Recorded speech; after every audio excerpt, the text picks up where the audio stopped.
Hello friends. Hello, Derek. Did you know that under coordination we have different types? No. Under coordination we have hormonal coordination and nervous coordination. Under hormonal coordination we have the endocrine system and the exocrine system. Under nervous coordination we have the nervous system that deals with the central nervous system and the peripheral nervous system. However, our major interest today, we shall be looking at the nervous coordination, where we shall look at the nervous system, the central nervous system and the peripheral nervous system. By the end of our discussion, we should all be able to know the components of the nervous system, to understand the divisions of the nervous system, to appreciate the human brain, to understand how impulses move across nerves, to know about reflex actions, to understand the mechanism of conditioned reflexes, and to know about voluntary and involuntary activities and drug and substance abuse. Sanyu patients will take us through the components of the nervous system. Such a Linda will explain to us the divisions of the nervous system. Senyondo Derek will shed light and make us understand the human brain. Mniaf Benjamin will explain to us how impulses move across nerves under transmission of impulses. Muksa Trevor will take us through the reflex actions. Watema Robin will elaborate conditioned reflexes. Chuaga Dafin Shanta will explain to us voluntary and involuntary activities and their mechanisms. Kunya Marvin will take us through drug and substance abuse. Under that, he will explain to us how these drugs impact on our lives and give us a way forward to live a healthy lifestyle. All the above colleagues are students of Foley Cross Lakeview under the stewardship of our biology teacher, Mr. Ijonai Emmanuel. From wherever you are, all over the country, whether abroad, you are all welcome to this discussion. It's a discussion conducted by students that are lively, that are lovers of biology. Enjoy. Did you know that each neuron can transmit 1,000 nervous impulses per second and make as many as tens of thousands of synaptic contacts with other neurons?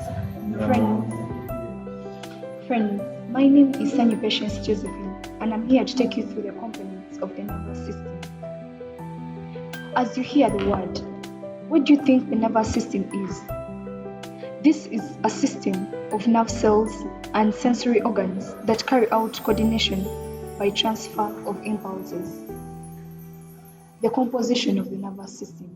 This is what makes up the nervous system, and specifically 3 things that make up the nervous system, and these are receptors, neurons, and effectors. First of all, what are receptors? Brainstorm. What do you think receptors are? I think receptors are cell organs that receive stimuli. For example, the sensory endings of the skin, the eyes, the ears. Next are the effectors. These are cells or body structures which perform a particular action in response to impulses reaching them. If you are to observe in our daily lives, if we are to see, how do we see these like effectors? For example, someone touches you. The main example are the muscles. So these muscles respond to the impulses that have been given to them. Are you getting it? Yes. Next, from the effectors, we have the neurons. From what I know, a neuron is a functional unit cell of the nervous system that transmits an impulse. And an impulse can be an electrical message. So the neuron is that cell or the unit cell that transmits the impulses. There are mainly three types of neurons, which are the sensory neuron, the motor neuron, intermediate or relay neuron. First of all, I'll first begin by the structure of a neuron. What do you think a neuron looks like? If I were to imagine a neuron, how does it look like? The structures actually vary from the different neurons. They vary, but there are some similarities among the three neurons, which are they are found on each neuron, which are the cell body. The cell body is a structure that comprises of the nucleus. Like we find the nucleus in the cell body, and then also we find the cytoplasm in the cell body. And the nucleus, its work is to control the activities that take place in the whole neuron. Next is the axon. The axon is one, it can be one or more, and they are always extremely long and have extensions running. They come from the cell body and they have extensions that run through, and their work is to carry impulses over long distances in the body. So the other part that is found in all the three neurons is these are the dendrites. These are actually, they are delicate hair-like structures, and they are close in contact with other neurons. Then, with that, I'll begin by explaining or brainstorming or trying to make you understand the different types of the neurons. One of them is the sensory neuron. The sensory neuron, do you know what it is? The sensory neuron is a neuron that transports impulses from the receptors to the central nervous system. As my colleague will come and explain to you the meaning of the nervous system. But for now, you have to know that this sensory neuron transports impulses from the receptors to the central nervous system. Well, its structure, it is an elongated cell having one branched end. Its cell body is located on the axon branch. It has one axon, which is short, and it has a long tendron. Its axon ends branched dendrites with synaptic nodes. So the first type of the neurons was the sensory neurons. Do you know what a sensory neuron is? A sensory neuron is a neuron that transports impulses from the receptors to the central nervous system. My colleague will come and explain to you more about the nervous system, but for now, you have to know that the sensory neuron transports impulses from the receptors to the central nervous system. Its structure, let me explain to you how it looks like. It is an elongated cell having one branched end. Its cell body is located on axon branch. It has one axon, which is short. It has a long tendron. Its axon ends with branched dendrites, synaptic nodes. Next, we shall go to the next neuron, which is the motor neuron. The motor neuron carries impulses from the central nervous system to the effectors. As I told you earlier, the effectors, these are the organs that respond to the stimuli. So this neuron carries the impulses from the central nervous system to the effectors.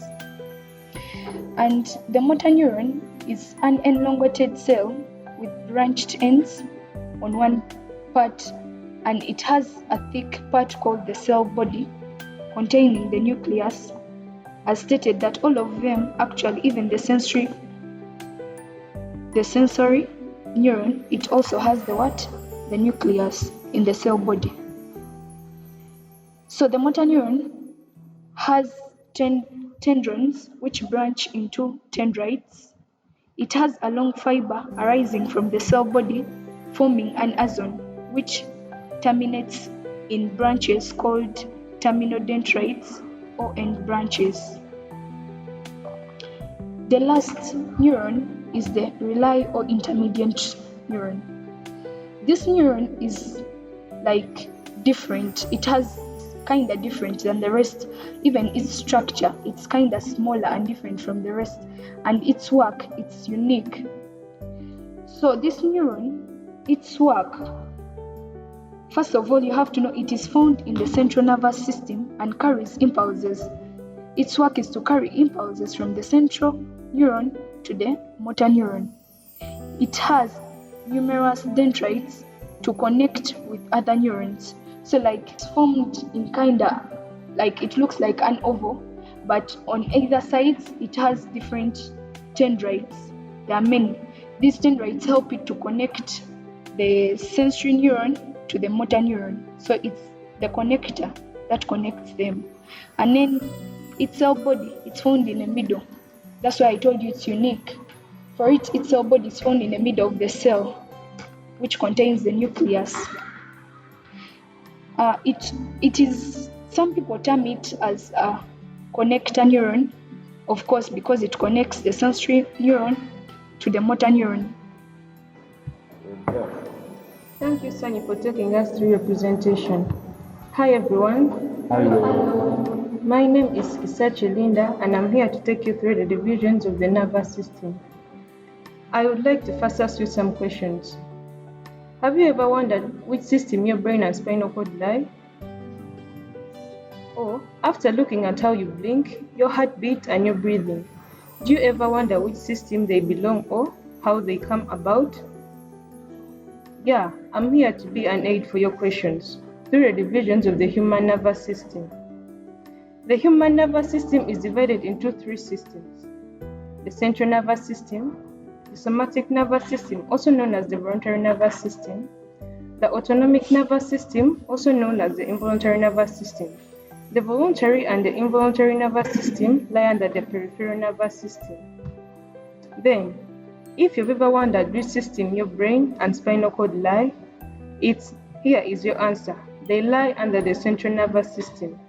The central nervous system is divided into the brain and the spinal cord.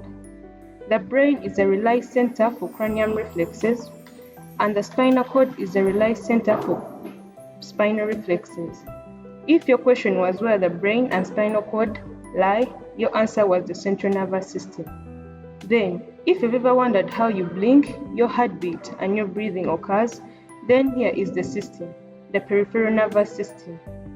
The peripheral nervous system is divided into the voluntary nervous system, also known as the somatic nervous system, and the involuntary nervous system, also known as the autonomic nervous system.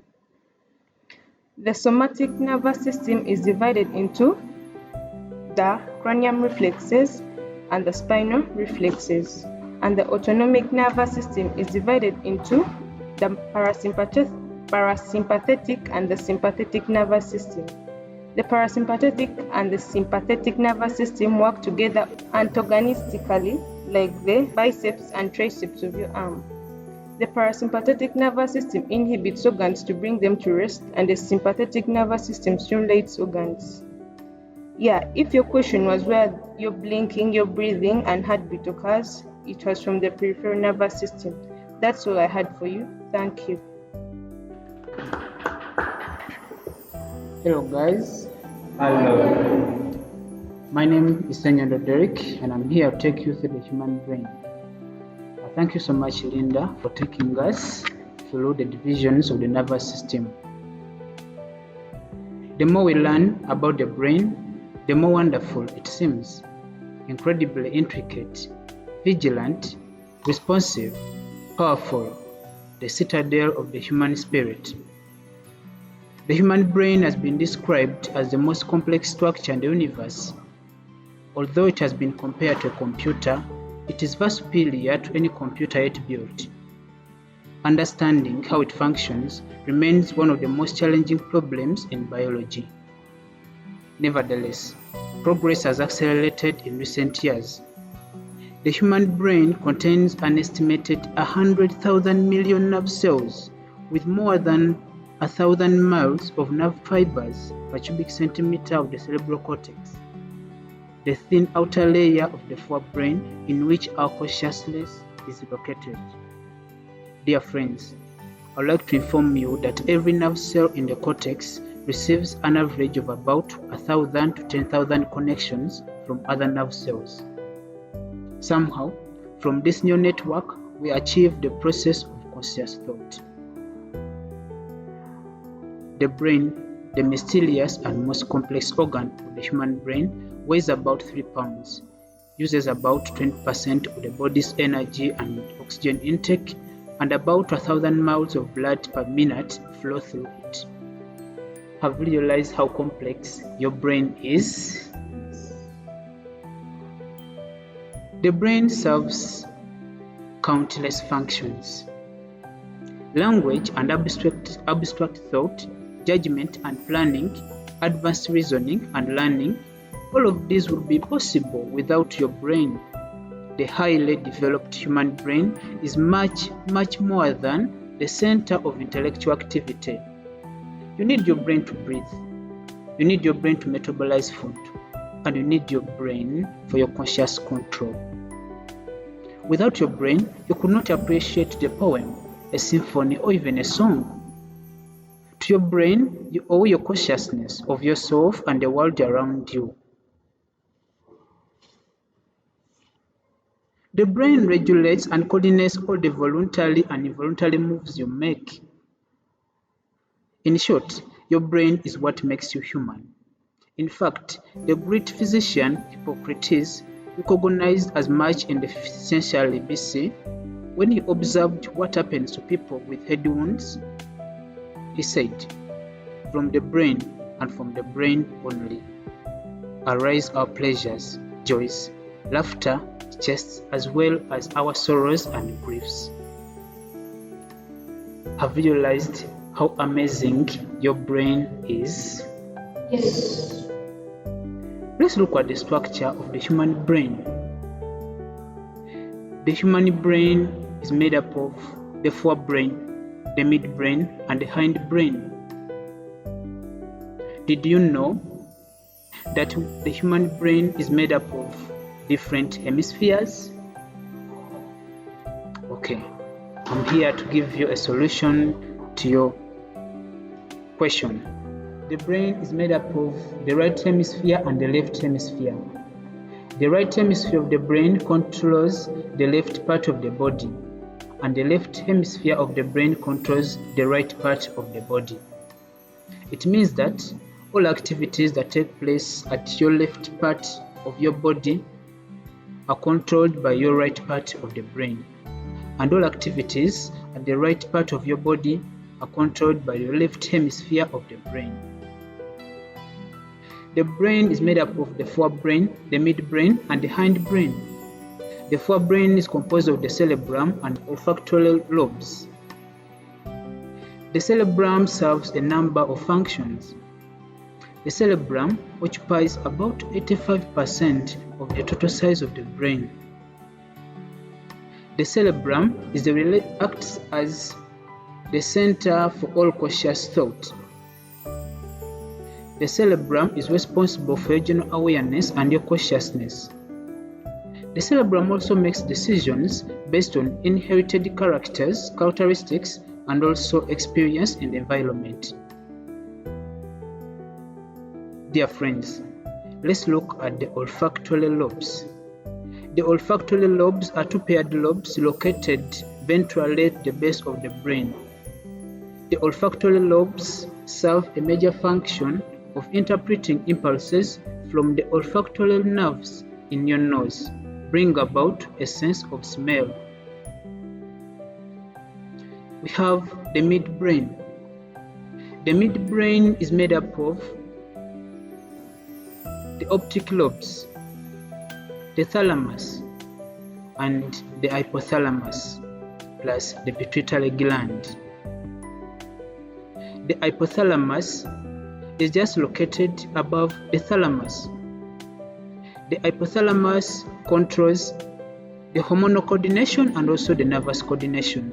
In other words, it acts as a bridge between the hormonal coordination systems and the nervous coordination systems. The hypothalamus secretes a number of inhibiting and stimulating hormones that control the pituitary gland. For example, the gonadotrophin hormone secreted by the hypothalamus that controls the secretion of follicle-stimulating hormone by the pituitary gland. The hypothalamus is also responsible for a number of homeostatic processes like breathing rate, oxygen levels, and also body temperature. Dear friends, let's look at the pituitary gland. The pituitary gland is made up of two lobes, the anterior lobe and the posterior lobe. The anterior lobe secretes about 6 hormones that control secretion of hormones by other glands. The posterior lobe secretes 2 hormones that control secretion of hormones by other glands. The 2 hormones, that is to say oxytocin and vasopressin, are secreted by the hypothalamus and stored in the pituitary gland. Have you realized how the pituitary gland works so close with the hypothalamus? Yes. Dear friends, let's look at the hindbrain. The hindbrain is made up of mainly 2 parts, the cerebellum and the medulla oblongata. The cerebellum is responsible for controlling posture, equilibrium, and muscular movements. Therefore, without your cerebellum, you couldn't be able to stand or even move. It means that the cerebellum is the chief center where all muscular movements and posture equilibrium are controlled. The medulla oblongata. The medulla oblongata connects to the spinal cord. The medulla oblongata controls a number of involuntary activities that take place in your body, like breathing rate, peristalsis, heartbeat, vasoconstriction and vasodilation, and many others. The medulla oblongata is so delicate that any slight damage to it may lead to instant death. Dear friends, have you realized how amazing the human brain is? Yes. Thank you for listening. Hello colleagues. Allow me to take this opportunity to thank one of my colleagues, Senyondo Derek, who has taken us through the human brain. My name is Mnyap Benjamin and I'm here to take you through the transmission of impulses or the route taken by impulses. In everyday life, have you ever wondered when a person touches your shoulder, you turn back and look at that person? Oh, here's a case where you touch a hot object and quickly withdraw your hand. How is this possible? This is possible due to the transmission of impulses. Impulses simply mean electrical messages. Before I go any further, I'll first take you through the new terms in the transmission of impulses. What one needs to know about the transmission of impulses and the basic parts that are involved in the transmission of impulses. First and foremost, as earlier discussed by one of my colleagues, Sanyi Patience, where she talked about the sensory neurons, the intermediate neurons, the effectors, receptors, impulses, dendrites, axons. She talked about impulses as electrical messages, and then intermediate neurons as the neurons that connect the sensory and motor neurons, then the sensory neurons as the neurons that transmit impulses from the receptor to the central nervous system, the axon as the fiber carrying impulses away from the cell body or the route where impulses travel. Here is a new term, the synapse. A synapse is a gap between the dendrites of two adjacent neurons. You find out that between two neurons there is that gap. At the end of a neuron, or at the end of a neuron, that is the axon, there are delicate hair-like outgrowths, as she talked about them, that are called dendrites. So between dendrites of two neurons is a gap that we call the synapse, or you can call it the synaptic gap. So this gap, it is the one that is vital in the transmission of impulses. Therefore, have you ever asked yourself as to why the brain is the basis of learning and memory? This is because of the synapses in the brain. Did you know that a piece of brain tissue, in comparison to a grain of sand, contains 100,000 neurons and 1 billion synapses, all communicating with each other at impressive speeds? For this reason, the brain forms the basis of learning and memory. Next, I'll move to the process of the transmission of impulses, or the route taken by impulses. First and foremost, when a receptor cell receives a stimulus is simply a change in the environment to which an organism responds. Stimulus could be heat, it could be touch. So when a receptor cell receives a stimulus, it generates an impulse, that is the electrical message, which is passed to the cell body of the sensory neuron. This impulse is then transmitted to the dendrite of a relay neuron via the synapse. So, arrival at the end of the axon triggers the release of the transmitter substance in the synaptic gap. So the arrival of the impulse at the end of the axon of a neuron, as I earlier told you that each neuron, it has the axon, and at the end of the axon are dendrites. So at the end of the axon, there will be release of a transmitter chemical that we call a neurotransmitter chemical substance. And this is secreted from the synaptic vesicle into the gap that you can call the synaptic cleft. So this neurotransmitter chemical stimulates the dendrites of an adjacent neuron to form an impulse, hence being passed on. After the passage of impulses, the transmitter substance is destroyed and a new one is made within the synaptic vesicle, so that more impulses keep on flowing. The intermediate neuron conducts the impulse to the motor neuron, which transmits to the effector. This mechanism ensures that the impulses only travel across the synapse. For this reason, we have been able to learn that in our bodies, the neurons are not connected end to end like as we see in electric circuits. So that means that from each neuron to another, there is a gap that we call a synapse. This synapse is the one that aids the transmission of impulses from one neuron to another. In summary, transmission of impulses takes place from the receptor cells, then to the sensory neurons. Sensory neurons transmit the impulses to the relay neurons, then they are transmitted to the motor neurons, and lastly to the effectors where action takes place. Thank you for listening to me. Hello members,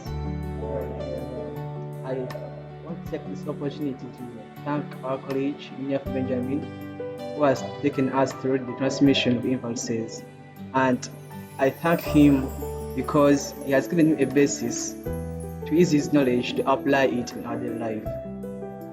I'm going to use it to discuss with you the reflex actions. My name is Mr. Trevor, and I'm taking you through the reflex actions. I'm going to start with a simple fact which says that the fastest supercomputer in the world uses 24 million watts to run, but our brain uses 20 watts to operate over 100,000 times faster.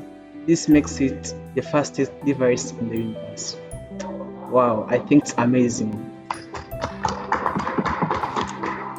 another thing which I want to ask you. Are you aware that there are different things which occur within our lives, especially our bodies, without our control? You think critically about them and ask yourself how they are being brought about. I wanna give you a simple picture. If you look at the blinking of the eyes, our eyes will keep on blinking. That action, it occurs without our control. Nevertheless, we can't do anything about it. We can't prevent it from occurring, but it keeps on happening. Another instance, this is whereby you suddenly remove your hand when you touch a hot object. This happens in our daily life when the person unexpectedly removes the hand from a hot object after touching it. So, my dear colleagues, I thereby introduce to you the reflex actions. Scientifically, a reflex action is a rapid automatic response an organism gives to a stimulus without the initiation of the brain. As it has been said by my colleague Benjamin, he has given us a brief introduction about the definition of the stimulus, whereby I think right now you are well versed about it. A stimulus is just a sudden change within the environment to which an organism responds to. Then, another term which I want to talk about is the response. The response is just an action an organism takes in case of a stimulus. In our daily life, these reflex actions have been occurring and they have been occurring in our lives, and these reflex actions have different characteristics. For example, as you all see, they are inborn within us, they are rapid or spontaneous, and these reflex actions they occur without our willingness or our control. I wanna also inform you that these reflex actions they occur without our control, without the initiation of the brain, but immediately after the reflex action occurring like this, the impulse will be sent to the brain to inform you that the action has taken place. These reflex actions they are of great importance in our lives. For example, they help us to escape from danger. For instance, when a person touches a hot object and unexpectedly removes the hand from it, this is a good example to show that they really help us to escape danger. They also help in regulation of the body processes, for example, homeostasis. The reflex actions also form a basis of some animals' behavior, such as amoeba. Having talked about the importance of the reflex actions, allow me to go to the classification of the reflex actions. These reflex actions they are broadly classified into two categories. That is to say, the simple reflex actions and the conditioned reflex actions. As we go in front there, my colleague is going to talk about the conditioned reflex actions. That's ready. But for me here, I'm going to talk about mainly the simple reflex actions. The simple reflex actions, they are also subdivided into two.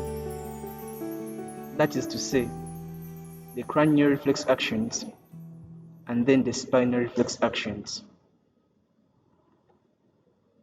The cranial reflex actions, firstly, these ones for them, they are mediated through their pathways in the brain and the cranial nerves. Examples of these include the blinking of the eyes. The blinking of the eyes is a cranial reflex action which is brought about a stimulus of when something comes near the eyes. The eyelids are going to close, bring about that reflex action. The other cranial reflex action, we have the pupil reflex. The pupil reflex, simply this one is a changing in the size of the pupil. the dilation, and the constriction. The stimulus which brings about this is light intensity. Changes in light intensity, they bring about the change in the size of the pupil reflex. Another cranial reflex is sneezing. Sneezing is also a cranial reflex, which is brought about a stimulus of the irritation of the nasal membrane. The other lastly is swallowing. Swallowing is also a cranial reflex. When something you are eating food and then the food reaches the epiglottis, it's going to make the glottis to open the epiglottis such that the food enters the stomach. Allow me also to talk about the spinal reflexes. The spinal reflexes, for them, they are the reflex actions which are mediated through their pathways in the spinal cord and the spinal nerves. An example of these include the withdrawal reflex. The withdrawal reflex, this happens when a person unexpectedly removes their hand after touching a hot object, or when a person unexpectedly removes a hand or a leg when a thorn pricks him or her. The other example of a spinal reflex action is the knee jerk. The knee jerk, this is observed when a person crosses over his right hand over the left hand. When a person, allow me also to talk about the spinal reflex actions. The spinal reflex actions, these ones for them, they're the reflex actions which are mediated through their pathways in the spinal cord and the spinal nerves. An example of this is the withdrawal reflex. The withdrawal reflex is observed when a person unexpectedly removes his hand after touching a hot object, or when a person unexpectedly removes their hand when is being pricked by a thorn or a sharp object. The other example of the reflex of the spinal reflex is the knee jerk.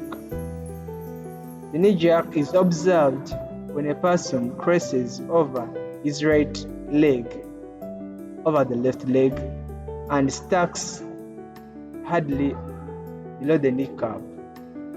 It will be observed that the right leg will jerk outwards.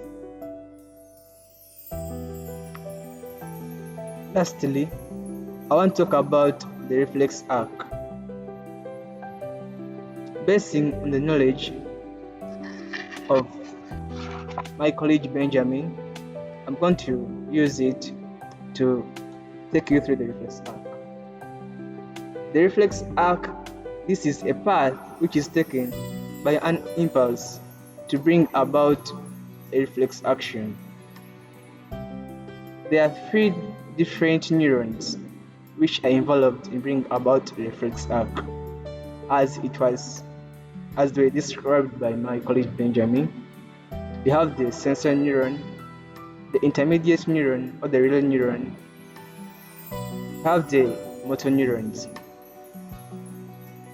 The sensory neurons, these ones for them, they are going to carry the impulse from the receptors to the spinal cord, and then within the spinal cord, in the gray matter, we have the intermediate neuron, which is going to transmit the impulse to the motor neuron.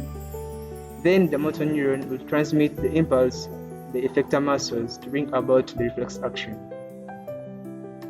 Within this, I'm going to talk about an example when a person unexpectedly removes the hand after touching a hot object, or when a person unexpectedly removes the hand after being pricked by a thorn or a sharp object.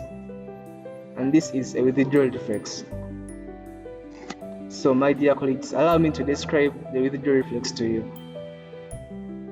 The withdrawal reflex is the way it happens.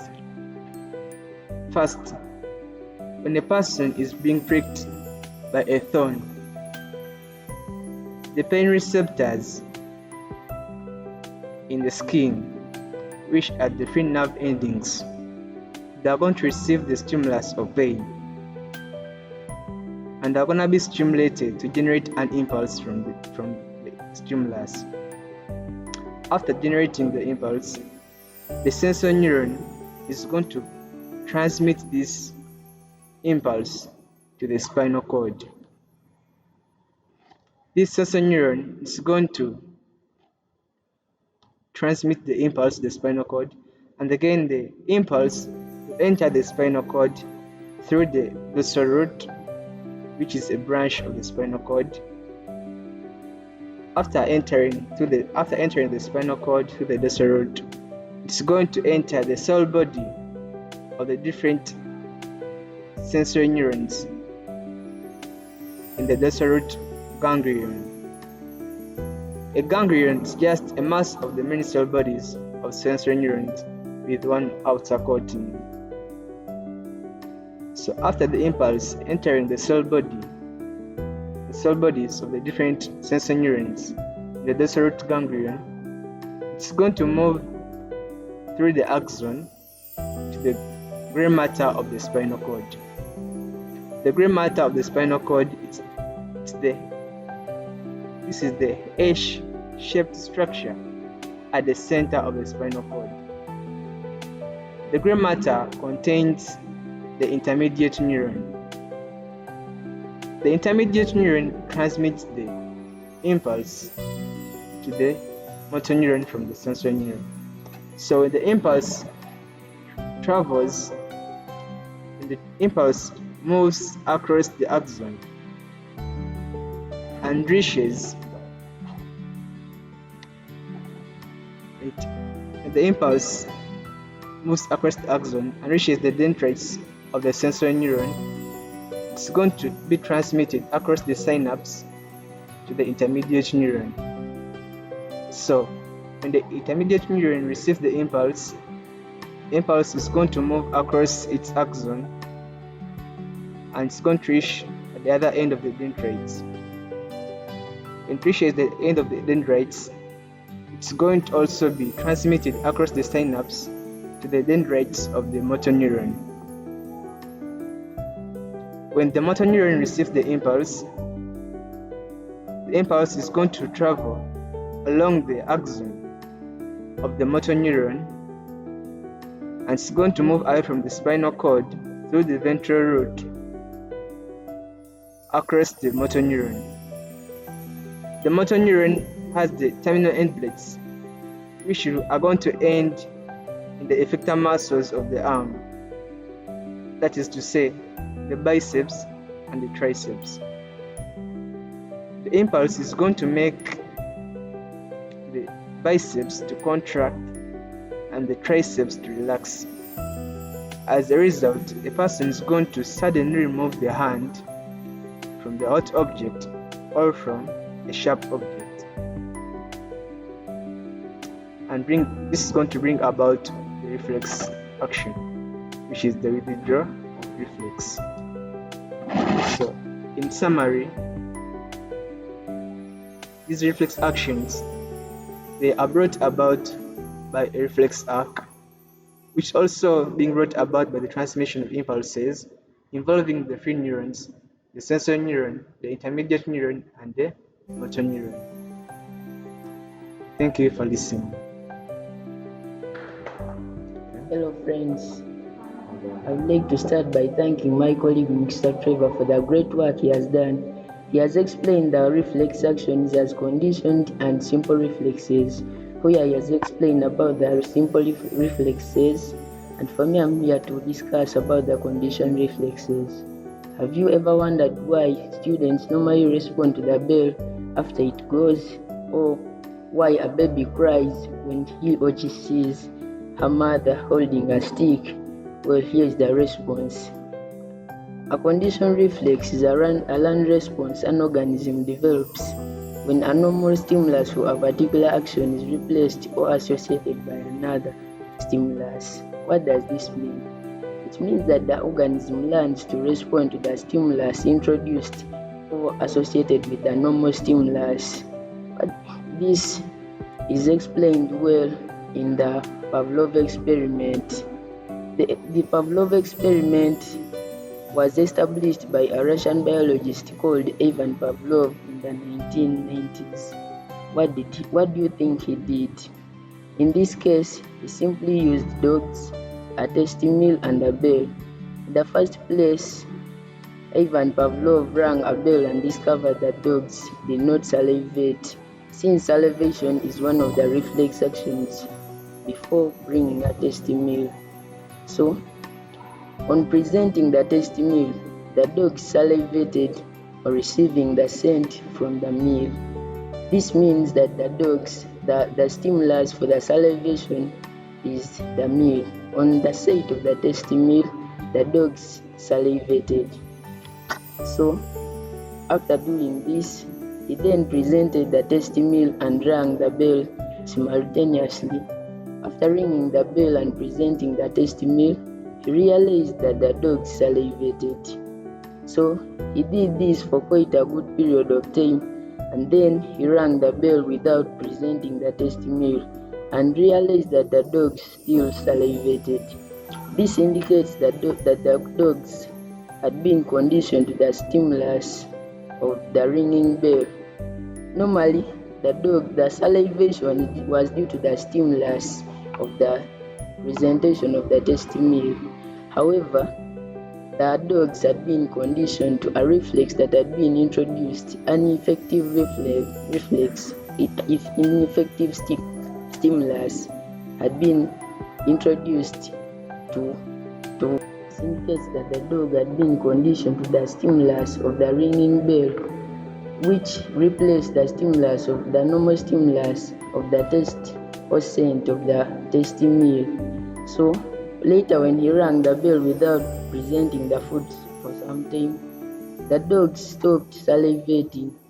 This indicates that the conditioned reflexes are just temporary reflexes that occur on concentration or regular practice.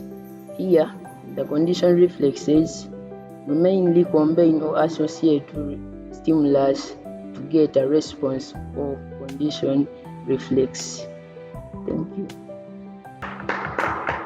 Hello friends. Before everything, I would like to thank Watamarodin for his great discussion about conditioned reflexes. My name is Shoyagala Dafin Shanta. I'm here to share with you about something new in neurobiology. This is involuntary and voluntary actions. Before, I would like to ask you, do you think you are in control of your life? 95% of the action take place in your subconscious mind, the mind that is independent from your willpower. Did you know that most activities take place in your body without your willpower? They continuously take place without your conscious thoughts. These are the involuntary actions. Can you set out some? We have digestion, heartbeat, breathing, peristalsis, excretion. Digestion.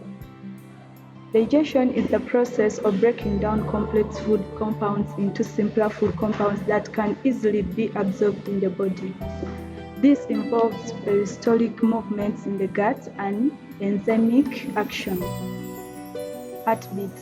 The cardiac muscles contract rhythmically and continuously without thinking about it. Breathing.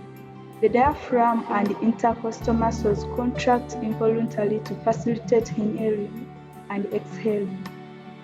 These activities are automatic and not influenced by conscious thoughts. They are controlled by the medulla oblongata in the head brain and can involve both the central nervous system and peripheral nervous system. However, there are some activities that take place at our own willpower. These activities are the voluntary activities. They start in the brain. It may be as a result of external events, such as seeing a book on the floor, but any resulting actions can be, such as picking up a book, is entirely voluntary unlike the reflex action. It does not happen automatically. One can decide whether to do it or carry out the action. The brain sends motor impulses down the spinal cord in the sensory fibers. This makes synapses with motor fibers which make connections to the set of muscles needed to produce effective actions. Many sets of muscles in the arms, legs, and trunk could be brought into play in order to stop or pick up the book, and the impulses passing between the eyes, brain, and arm could direct the hand to the right place and tell the fingers to carve on the book. Thank you for listening. Hello guys, I would like to thank Daphne for taking us through the voluntary and the involuntary action. I'm here to talk about drug and substance abuse, but before I talk about it, I'd like to tell you a quick fact about the brain. Synesthesia is a brain condition in which stimulation of one sense automatically evokes the perfection of another. Neuroscientists show that it is as a result of hypersensitivity between brain regions associated with interpretation of senses. People with synesthesia may smell sounds, taste words, or see numbers as colors. These people are generally more intelligent than the average person, like Nikola Tesla. Now, we've all heard about drug and substance abuse. I'd like to tell you a real life story about a celebrity. She's a famous artist. In 2015, her career was derailed by her battle with drug addiction, particularly cocaine. She was admitted to a rehabilitation center in Uganda to seek treatment for her addiction. A lot of money was required and it took her a while to recover, but thank God she recovered. Therefore, it's important to know that drug addiction can affect anyone regardless of their status or fame, and seeking for help and support is crucial in the overcoming of this serious issue. A drug is any substance which, when taken into the body, stimulates or inhibits body processes and is liable to addiction.